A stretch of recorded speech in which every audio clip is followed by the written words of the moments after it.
Shall we rise up, please? Why don't you just commit yourself to the hands of the Lord in prayers? One thing is certain, God still answers prayers. You want to pray that God will give you the grace and He will teach you how to pray. As the choir has sung to us, God still answers prayers. You want to seek the face of the Lord today, where you've been weak in prayers, where you've been weak in calling upon the Lord. You want to tell the Lord that the Lord will strengthen you today to pray, to call upon Him, to seek His face.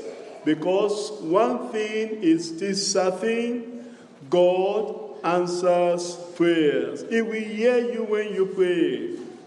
He will answer your prayers. And today the Lord Himself will answer our prayers.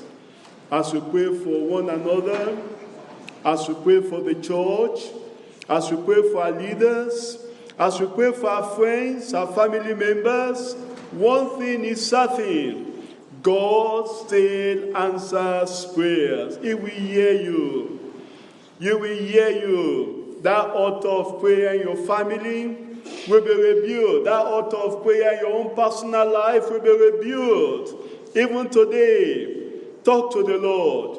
God still answers prayers.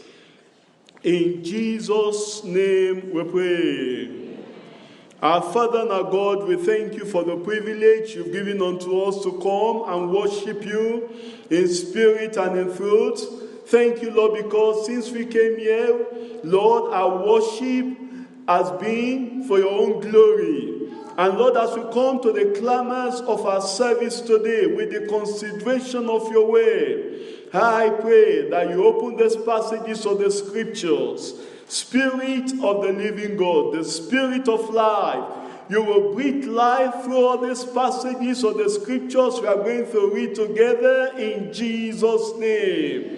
Where we've been weak in prayers, where we've been fainting on our knees, Lord, I pray that the spirit of prayer, the spirit of supplication, the spirit of intercession, we enter into every one of us here tonight, and you will enable us, you will empower us, you will strengthen us to pray and to intercede in Jesus' name. And as we come to seek your face, with that confidence, with that assurance that God still answers prayers, Lord, I pray that all the requests your people will table before you, even today and after today, in accordance to your word, you will answer all our prayers in Jesus' name. Lord, I pray that through your word today, we will be strengthened. Through your word today, our faith will be lifted up. Through your word today, all that we have abandoned, all that we have thrown aside, Lord, we will rebuild everything once again, and you will answer our prayers in Jesus' name. Father, we know you are going to do great things in our lives today. Father, we know you are going to do great things in our family today. Father, we know you are going to do things in our church today. As we seek you by prayer and supplication, Lord, you begin to work your signs and wonders in your church, in our families, in our lives, in our community, in our city, in Jesus' name. Thank you, Father, because I know you've had an answer. Speak your word to every heart, O God, today. In Jesus' mighty name we pray. Amen. Shall we be seated, please? I know since you came here, we've been considering the subjects on prayers. And in accordance to the word of God, and as a pattern in our church here, and also in our headquarters church, you will see that what we do during the time of searching the scriptures is what we always end our Sunday message with, except there is a special message that comes that the Lord wants to pass across to his church as well. Just in accordance to the word of God, that we all speak the same thing. From the scripture teachers, to the members of the choir, to the minister as well, time of the summary, we are speaking the same thing. That's why today, as we want to come to the climax of our Sunday service, we'll still dwell on that subject of prayers, but in another dimension. If you open your Bible with me to Colossians chapter 4, open your Bible with me to Colossians chapter 4. I'll read from verse 2. Continue in prayer and watch in the same with thanksgiving. Without praying also for us, that God will open unto us a door of utterance, to speak the mystery of Christ, for which I am also in bonds, that I may make it manifest as I ought to speak. You see, Paul the apostle, in this epistle, he wrote to the church at Colossae. Paul had never been to Colossae. He only heard of the church there. He heard of the great things that the Lord has been doing in that church through Epaphras that God used to establish the church in Colossae. And Paul, right from this prison year, thought it worthy as an apostle to the Gentile to write to this church at Colossae, because he still has an oversight function over them as the apostle. And what was his request to the church? In following up to what we've been studying in the book, in this epistle of Paul the apostle to the church at Colossae, you'll see Paul has dealt with some practical lessons as it affects the church, as it affects the members, as it affects their individual lives, the families, as it affects their belief. Even right from chapter 1, he has been telling them that what Christ came to offer for us on the cross of Calvary. And in chapter 2, he warned them about the philosophies and the traditions of men. In chapter 3, he now dwelled into their own personal life, that they need to be a Christian whose attention and affection is focused on things above, as being risen with Christ. Not only that, he also touched on their families. That part of the example, like we learned last week in our Sunday service, the Vision 2020 roadmap for a divinely imparted family, that every member of a family nucleus has a role to play, has a responsibility. The wife is to submit to the husband. The husband is to love his own wife.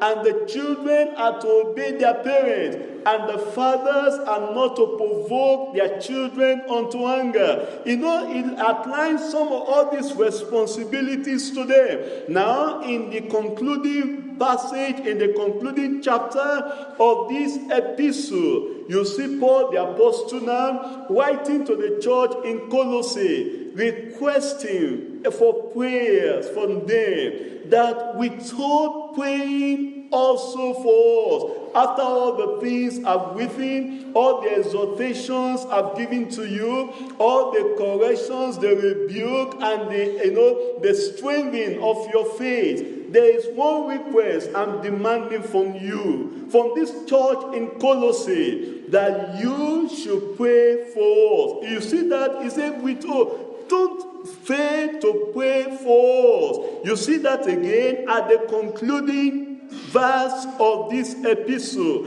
In verse 18, it says, the salutation by the hand of me, Paul. Remember my bonds. Remember, I'm still a prisoner.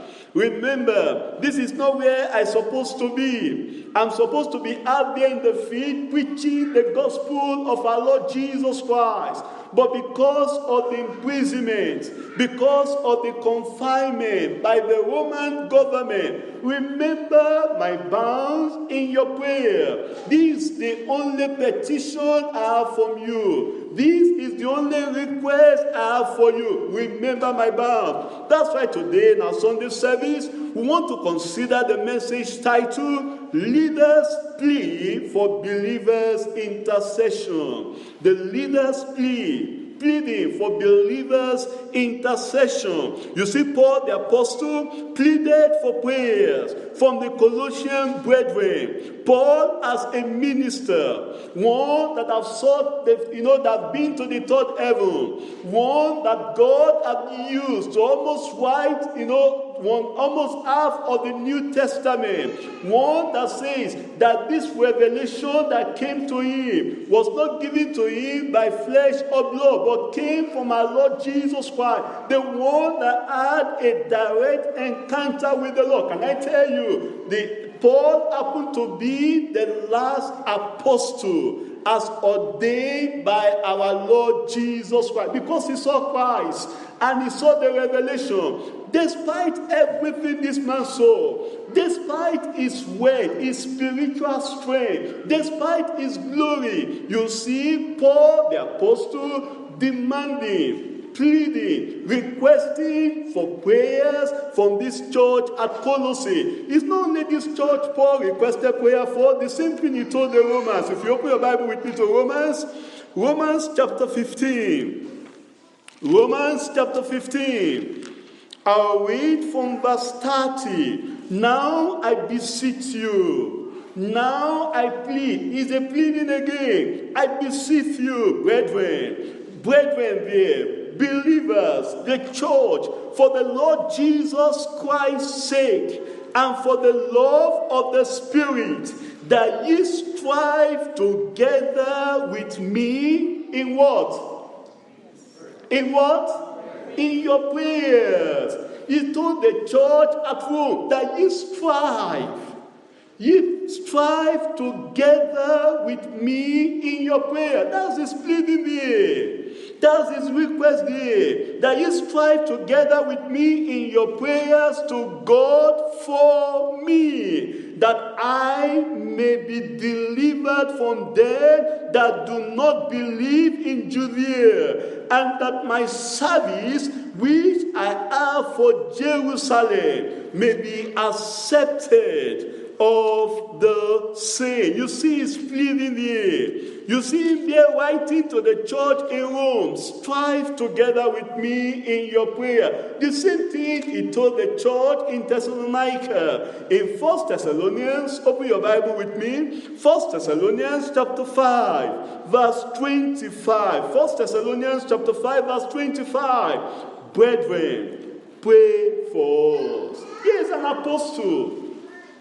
You think Paul the apostle, as strong as he is, as fervent as he is, as diligent as he, we not need the prayers of the brethren. We not need the prayer of the church. We not need the prayer of the people he pastored over. But you see, that was contrary. He requested for their prayer. He said, brethren, pray for us.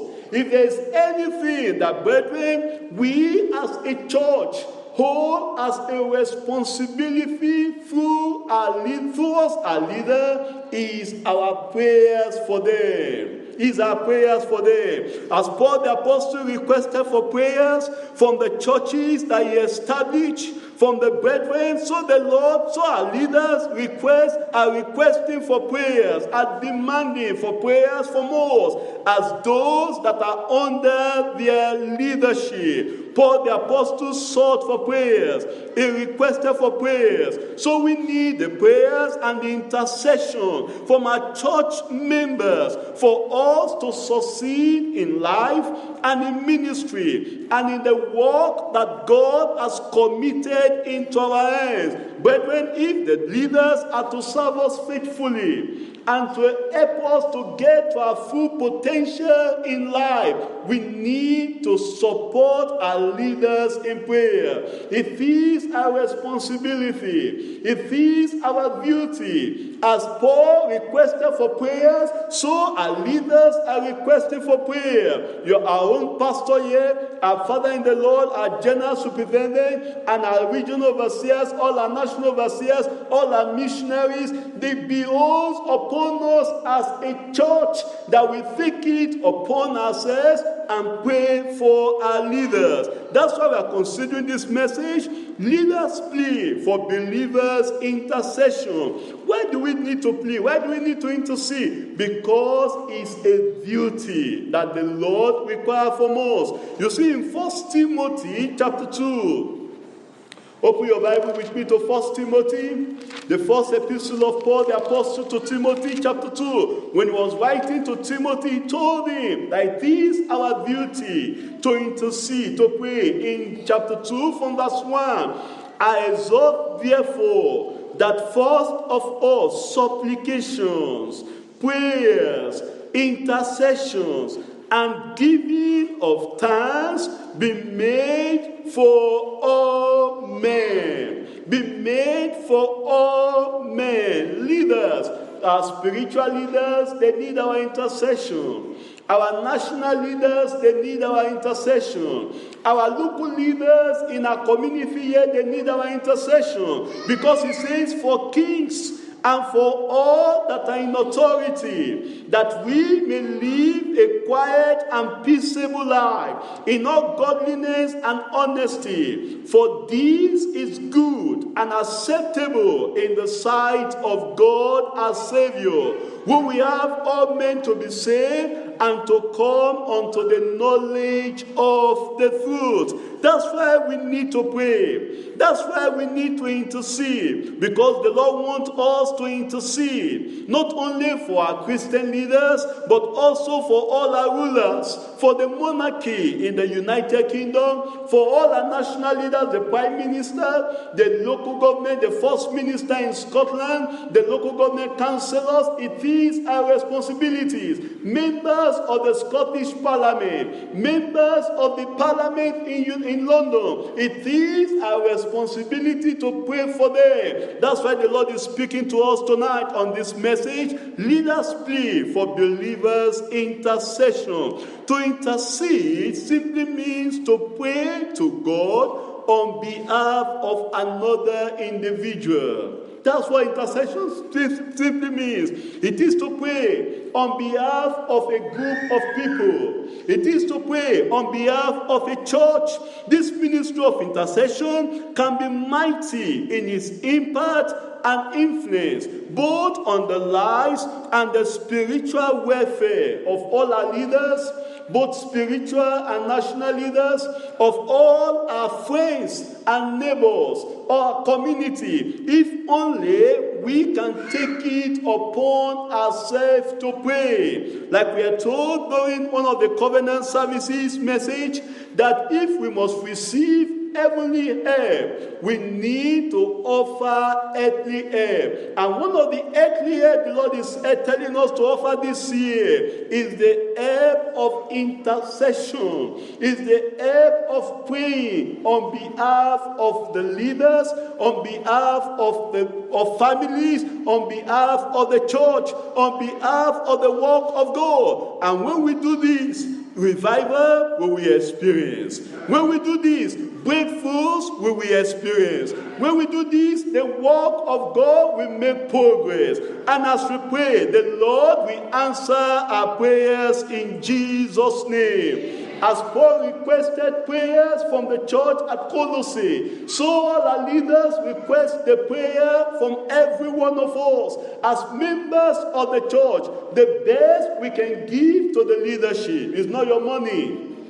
It's not just your service. The best you can give is your prayer, that you taking it upon yourself, that every day as you pray for your own self, before you pray for your own personal self, you pray for the leaders here in our local church, the leader on our national level, the leader in the headquarter church, the leaders in the government, that you take it upon yourself. You remember other leaders also who are passing through trials, who are passing through persecution, who are passing through serious difficulties in their lives, in their ministry, and in their families. And as you pray for them, as you remember them in prayer, the Lord will remember you.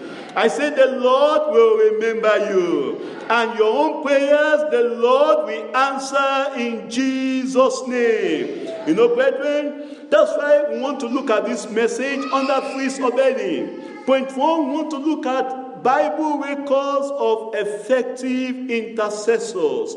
Are there people that have prayed in Bible days and they prayed effectively and God answered their prayers? We'll see the records in the Bible. Then point 2, we look at biblical righteousness and humility of earnest intercessors.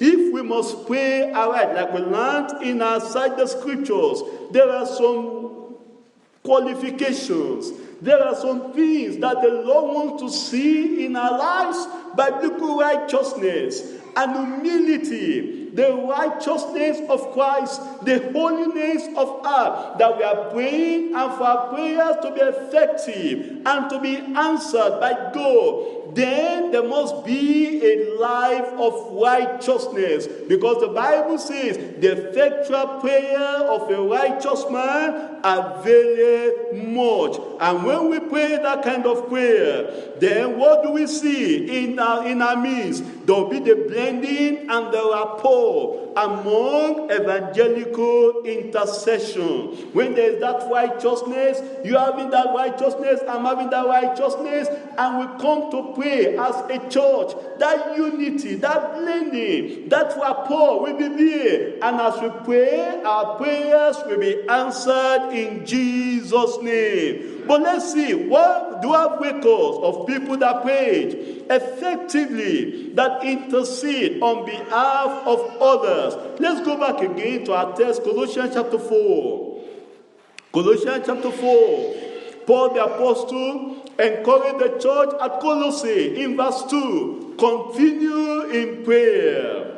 Continue in supplication. Continue in intercession. Continue in prayer. But not only continue, but you also say, and wash in the same with thanksgiving. What do we learn there? That if we must pray, it's not just only to pray, watch. Watch your life. Watch your heart. Watch your habits. Watch your conduct. Watch your behavior. And as you watch and you pray, you also pray with thanksgiving. Not everything you come to the presence of God and you're always asking God, God, give me this. God, give me bread. After giving me bread, give me butter to put on the bread. After giving me butter to put on my bread, give me a cup of tea to take the bread with. No, not at all. There are times you just come into the presence of God and to give thanks. Just to give thanks for the gift of life, for the prayers of the past that have been answered. Pray and give thanks, and you watch as well. As Paul gave that exhortation, is there an example of an effective intercessor? Is there an example, a record of someone that continued instantly in prayers in that same epistle? Yes, there is one man there, a faithful saint. If you go with me to that same chapter 4, you see in verse 12, it says, Epaphras, which is one of you, is not a stranger, is one of you, a servant of Christ, saluted you, always laboring fervently for you in prayers. That's what we are talking about there. Effective intercessors will labor fervently in prayers. We pray unending. We pray unceasingly. It says, always laboring fervently for you in prayers. And what was he praying for them for? That ye may stand perfect and complete in all the will of God. In all the will of God. Paul the Apostle, after his admonition to the brethren to continue in prayer with watchfulness, gave an example of an effective intercessor in the person of Epaphras. How he prayed and labored fervently for the brethren to be complete and established in the Christian faith. Bible has record of effective intercessors, not only of Epaphras, but even right from the days of the beginning. You see the example of Abraham here, Genesis chapter 18. Bible records of effective intercessors. Genesis chapter 18. You see the example of Abraham here. I prayed for Sodom and Gomorrah. I pray that Lot and his family will be delivered from the destruction that was coming upon Sodom and Gomorrah.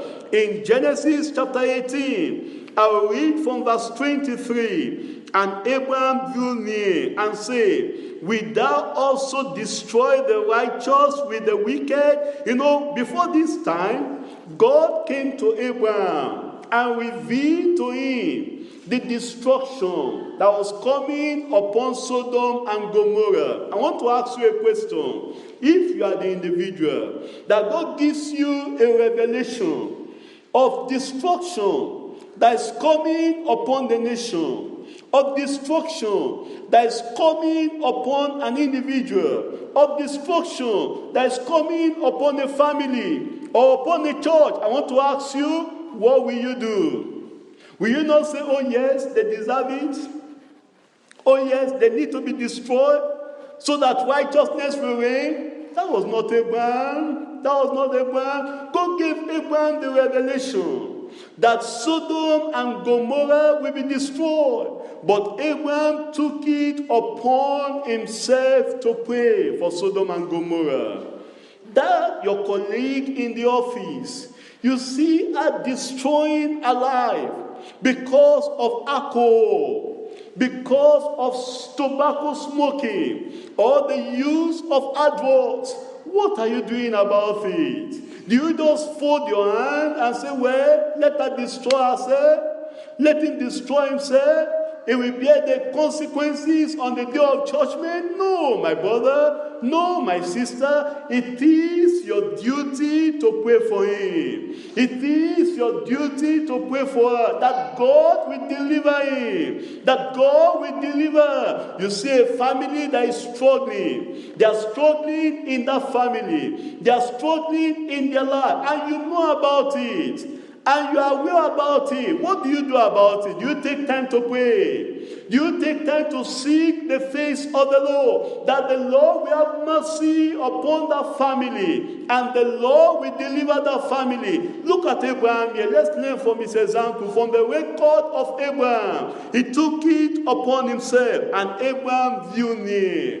If you must be an effective intercessor, you must be nearer to God, nearer to God, nearer to Christ, nearer to thee, my Savior. That was Abraham. It drew near. It drew near. You will not be an effective intercessor if you are far away from God. You read the Bible is far away from you. No understanding of the Bible, no revelation from the Word of God. You can't be an effective intercessor. If you must be an effective intercessor, you must be one that is in close communion with God, like Abraham. And Abraham drew near and said, wilt thou also destroy the righteous with the wicked? Peradventure, there be 50 righteous within the city. Look at him praying now. Wilt thou also destroy and not spare the place for the 50 righteous that are bearing? What do we learn from there? You see, if you must be an effective intercessor, you must come to God with a definite request. with a definite request. Abraham was not just beating about the bush and was saying, well, God, you want to destroy Sodom and Gomorrah? Okay, God, yeah, God, don't destroy them. Have mercy on them. It was specific. God, how about if you find 50 righteous there? Will you destroy the city for the sake of the 50 righteous?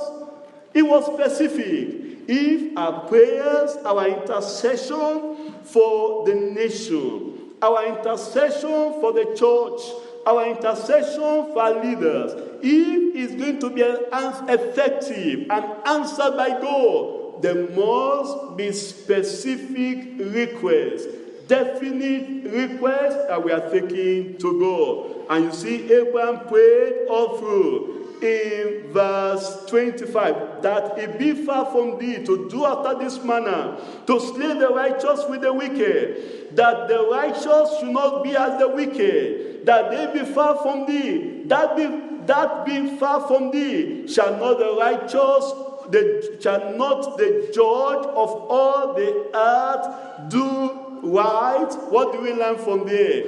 If our intercession is going to be effective, there must be the acknowledgement of the attributes of God. You must know who God is. Abraham, that's what he did here. He said, shall not the judge of the whole heart. When you come to pray, who do you think God is? How do you visualize God? What do you honor God? Do you see God as somebody there, as one of the person you can just look up to and say, well, maybe we answer and he will not answer. I don't know. I don't even know him. No, you must know. You must come to God on the basis of his attributes. He is the Jehovah God. I am that I am. Do you know that attribute of God? He is the Jehovah Nissi. He is the Jehovah Rapha, the Lord that healed thee. You must come with all those attributes. If your prayers are to be answered, you must know the attributes of God. That was the record of Abraham. Let's see the record of Moses. Remember, we are talking about biblical records of effective intercessors. You see the example of Moses in Exodus chapter 32. Open your Bible with me to Exodus chapter 32. Let's see the record of Moses there. In verse 9, and the Lord said unto Moses, I have seen these people, and behold, it is a stiff, naked people. Now therefore, let me alone, that my wrath may wax hot against them, and that I may consume them, and I will make of thee a great nation. Let's just stop there. You see, here is the promise God made to Moses. Moses, let me alone. I've looked at this nation Israel. They are terrible people. They are wicked, they are rebellious people. What I want to do for you, Moses, I want to completely wipe off this nation. And then through you, I will raise up another nation. And that nation will be for you. If it were to be many of us, say, oh God, what a wonderful God you are. God, you are so faithful. Go ahead and destroy them. Israel, they don't deserve it.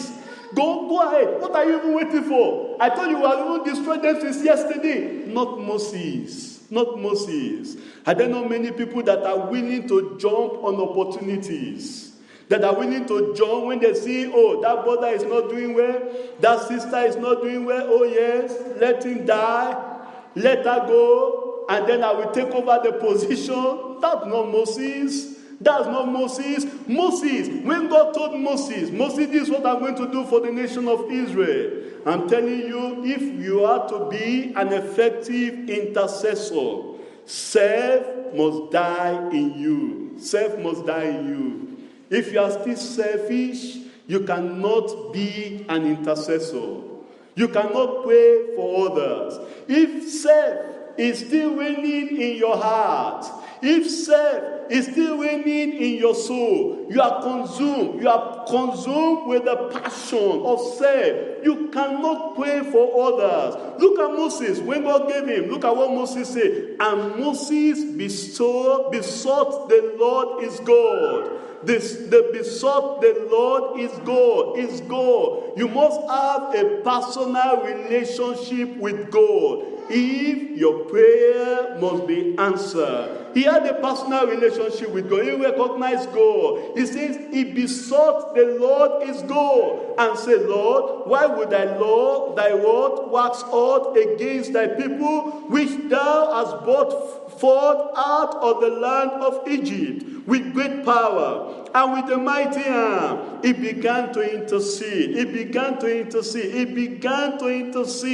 And as a result of his intercession for Israel, look at verse 14. And the Lord repented of the evil which he thought to do unto his people. Effective intercession there, because Moses prayed. If only you can pray. When he says the Lord repented, not that God committed sin, he's just telling us there that God changed his heart.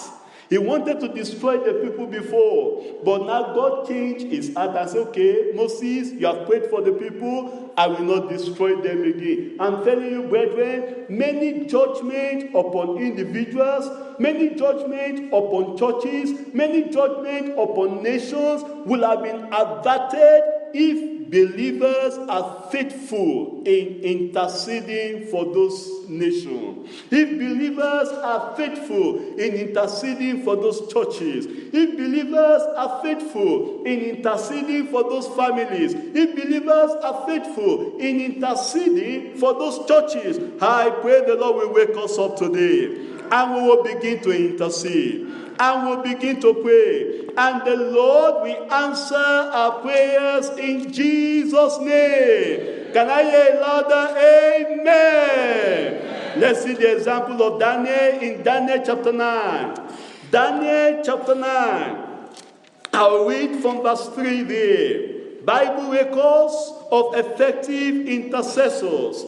Daniel chapter 9 verse 3. And I set my face unto the Lord God, to seek by prayer and supplications with fasting and sackcloth and ashes. And I prayed unto the Lord my God and made my confessions and said, O Lord, thou great and dreadful God, keeping the covenant and mercy to them that love him, and to them that keep his commandments. What do we learn from there? You see, Daniel even went the extra mile to intercede for the nation Israel in Babylon, in captivity.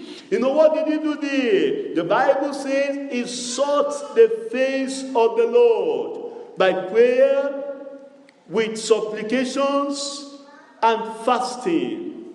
By prayers, supplications, with fasting. When last do you fast for, not yourself now, but for individuals? When last? When last did you take it upon yourself that today I'm going to miss my breakfast? That today I'm going to miss my dinner because I want to pray for our leaders. I want to pray for the church. I want to pray for our nation. Oh, I'm asking you this question. Is it nothing to you? Is it nothing to you? When the government now, they are writing laws that contradict, the Bible that we believe. Is it nothing to you? Is it nothing to you? When a faithful pastor was just going for a national conference. And as he was going, he was caught by all these wicked people.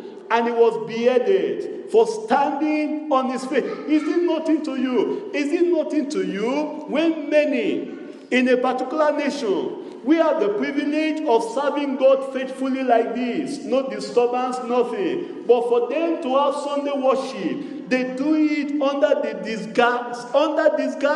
They go to church in hiding. They worship God in hiding, because if they are caught, they will be in prison. Is it nothing to you? Is it nothing to you? Is it nothing to you when many believers are turning from their faith because of persecution, because of the things, the pressures of life upon them? Is it nothing to you? And yet many of us, we eat 3 square meals every day, 365 days, no time to pray, no time to seek the face of the Lord, no time to intercede on behalf of others. When you see saints who have served God in their early days, and now in their old age, sickness is overwhelming them. Infirmities are overwhelming them. Is it nothing to you? Is it nothing to you? Is it nothing to you? When you see the young people out there, even on our street here, even in our cities here, giving to alcohol, giving to drugs, giving. Just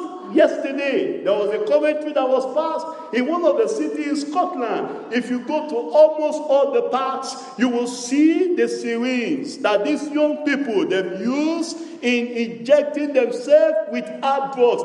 Is it nothing to you? And yet we fold our hands, and yet we close our eyes, and many are dying, and many are perishing, and many are dropping into hell. I pray that today the Lord will wake you up. I pray today the fire of revival, the fire of intercession will enter into every one of us, and we begin to pray in Jesus' name. Woe unto him that is at ease in Zion, when lives are dying, when souls are perishing, when multitudes are dropping into it, when you see great wickedness, just, was it just this week, an adult raped a 10-year-old girl, is it nothing to you? Of some months ago, another young teenager raped another 6-year-old girl to death. Is it nothing to you? That's why, brethren, we need to take it upon ourselves and call upon the Lord. Just, it was it this week again, another young man raped an 89-year-old woman to death. Is it nothing to, and you're asking yourself, what is he looking for in an 89-year grandma, great-grandmother? Is it nothing to you? That's why we need to pray. That's why we need to call upon the Lord. That's why we need to take hold on the altar and pray that souls will be saved. That will be a great revival. There will be a great salvation of souls. And the Lord will answer our prayers in Jesus' name. But for our prayers to be answered, there must be biblical righteousness. This leads us to point 2. Biblical righteousness and humility of earnest intercessors. If you go back again to our text, Colossians chapter 4. Colossians chapter 4. I'll read from verse 5. Walk in wisdom toward them that are without, redeeming the time. Let your speech be always with grace, seasoned with salt, that ye may know how ye ought to answer every man. That ye may know how ye ought to answer every man. You see from this passage of scriptures where we've read the kind of lifestyle that God required for those that we pray, that we intercede for leaders, for the church, for the community, for our nation, and for the world, and for the progress of the gospel message, that we must walk in wisdom, not in the foolishness of sin, not in the foolishness of self, not in the foolishness of the passion and the lust of the flesh. We must walk in wisdom.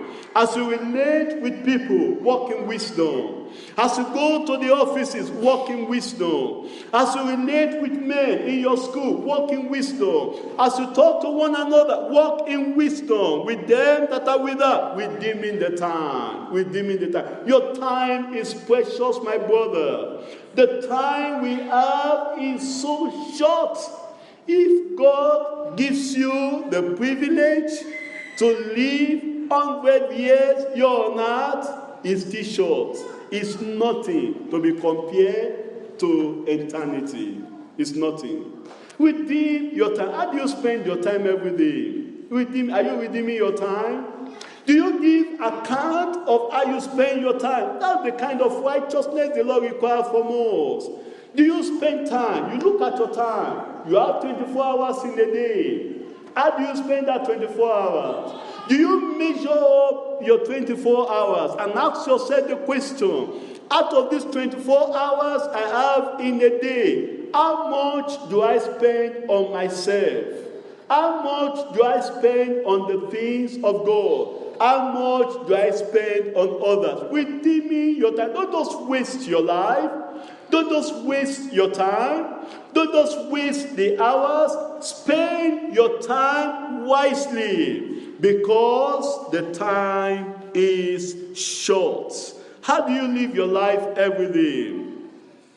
Do you take time to ask yourself the question, as I go to this office, I'm going to spend 8 hours. I'm going to spend 12 hours. I'm going to spend 10 hours in my college, in my campus. Out of those 10 hours, are you spending some hours there for the things of God? Or you just say, well, these hours I just spend it on myself alone. No, spend your time wisely. Spend it in righteousness. Don't give allowance to sin at all, anytime, any moment of your life. That's why it says, redeeming the time. Let your speech be always with grace. Your speech, let it be with grace.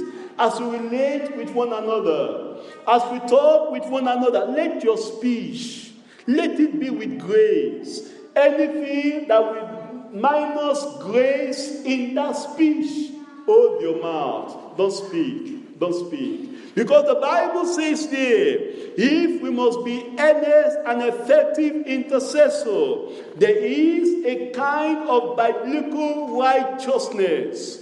And not only righteousness, but humility that God requires from us. Let's see the example of Christ, the mightiest of all intercessors. Let's see his life in Hebrews chapter 7. Hebrews chapter 7. I'll read from verse 26. From verse 25. Wherefore he is able also to save them to the uttermost that come unto God by him, seeing he ever liveth to make intercession for them. He ever liveth. But what was his lifestyle? In verse 26, for such an high priest became us, who is holy. Do you see that? Who is holy? That can that be said of you? Who is holy, righteous, undefiled, separate from sinners, and made higher than the heavens. And made higher than the heaven. When Christ was here on earth, he spent his time wisely. He never wasted any moment of his life. Don't waste your life. Don't waste your time. Spend your time wisely. Only one life and it will soon be gone. But only what is done for Christ and for his kingdom and for the gospel will last. How do you spend your life? Take a record of your life. Do you spend your time praying? Do you spend your time preaching the gospel? Do you spend your time shining forth the light, living the life of Christ, living the life of righteousness? Are you spending your time in the things that glorify God? I pray that the Lord will help us. That this righteousness the Lord demands from us, the Lord will give us the grace to have this righteousness in Jesus' name. Amen. Sin hinders prayer. Sin is either sin will take prayer away from you, or prayer will take sin out of your life. It's not two ways. You cannot be living in sin and be prayerful and be an intercessor. But you can be an intercessor, earnest and effective intercessor, when you are living the holy and the righteous life. I pray God will deliver you. The Lord will give you the victory over sin in Jesus' name. But then He also required humility, humbleness of heart, humbleness, lowliness of heart. You cannot be proud and come before God. You cannot be proud and then come before God and say you want to pray. That pride will not even allow you to pray for others. Will not even allow you to intercede for others. Look at what the Bible says in Isaiah chapter 57. Isaiah chapter 57. I'll read verse 15 of Isaiah chapter 57. For thus says the high and the lofty one, that inhabited eternity, whose name is holy. I dwell in the high and holy place, with him also that is of a contrite and humble spirit. Contrite and humble spirit, to revive the spirit of the humble, and to revive the heart of the contrite one. It's only those who are humble in spirit, those who are lonely in heart, that the Lord will answer and the Lord will exalt them. I pray this humility of heart, the Lord will give to every one of us in Jesus' name. Because we are told in Psalm 138, 138 of the Psalms, 138 of the Psalms, I'll read verse 6. Though the Lord be high, yet has he respect unto the lowly, but the proud he knoweth afar off.